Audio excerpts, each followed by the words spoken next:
ఈరోజు ఎవరు గెలిచారు ఎవరు ఓడిపోయినారు అనేది మళ్ళీ విషయం. కాకపోతే బిగ్ బాస్ ప్రతి ఒక్కరికి ఛాన్స్ ఇచ్చాడు. మన తనుజకి కూడా ఛాన్స్ ఇచ్చాడు గెలవడానికి.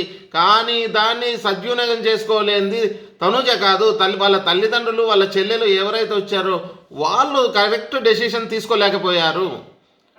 అలాగని పవన్ మాత్రం నిజం చెప్తున్నాం, పవన్కు తీసుకున్న డెసిషన్కి తిరుగులేదు. అబ్బాయికి ఆ అబ్బాయి విన్నరు, రియల్ విన్నరు.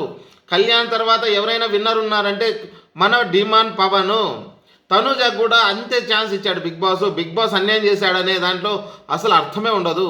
ఎందుకంటే అమ్మ 20 లక్షలు ఇస్తున్నాను ఎవరైనా కానీ తీసుకుని వెళ్ళండి అన్నప్పుడు వాళ్ళ ఇంట్లో ఉండే వాళ్ళకు తెలియదు, బయట ఉన్న వాళ్ళకు ఆలోచన చేయాలి.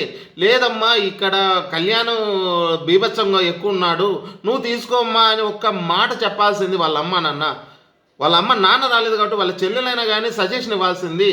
అలా అంటే ఈ సీజన్ సూపర్ హిట్ అయిపోయేది. ఇప్పుడు కొంతమంది బాధపడ్డము, కొంతమంది ఆనందపడ్డం జరగడానికి కారణం వాళ్ళు చిన్న డెసిషన్ తీసుకోలేకపోవడమే. అంతేగాని ఇంకొకరి మీద పడి ఏడవడానికి ఇక్కడ ఎవరికి ఏమీ లేదు.